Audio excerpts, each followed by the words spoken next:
So this segment will be on RAW files. So what is RAW?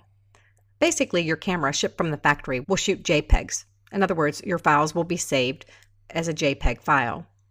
You also have the option of saving your images into a RAW file, and many cameras today will allow you to shoot JPEG and RAW at the same time. So you'll end up with two different files of the same image. So what is a RAW file? A RAW file, all information is kept, so it's a much larger file.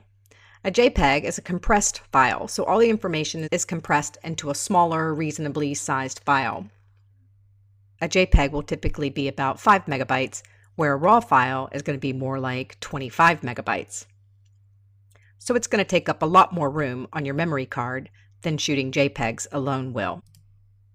JPEG files, the sharpness, saturation, and color have all been processed.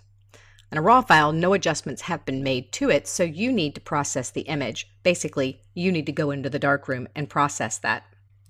A JPEG file is immediately ready for sharing or printing. A RAW file is a proprietary file to the camera and must be processed in a camera RAW processing software to be made into a JPEG before you can print or share. This is Photoshop's RAW processing software. You can see that you can make basic adjustments to white balance, exposure, highlights, shadows, and much more. A JPEG image is clipped in processing, so some of the highlights and some of the shadows are clipped, so that information is lost. A RAW file, all information is available, nothing's been clipped, so it's easier to recover from a poor exposure with a RAW file.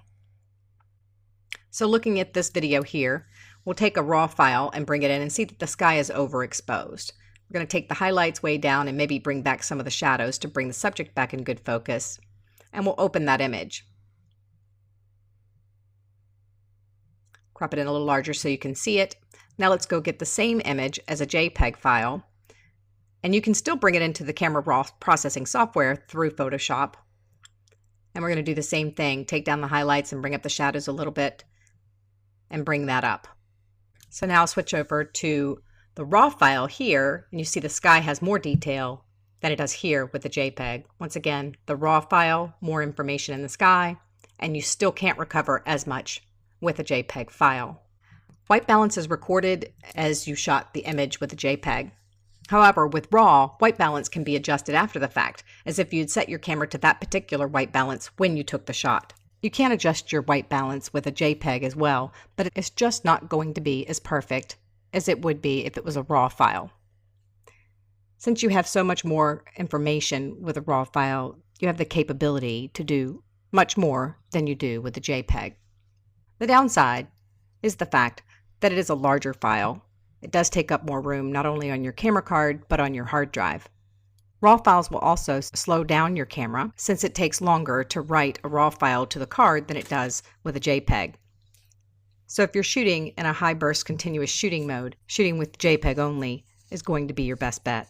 Adjusting a RAW file is also non-destructive because you can always go back to the RAW file and change anything that you've changed before back to the way it was or make different adjustments.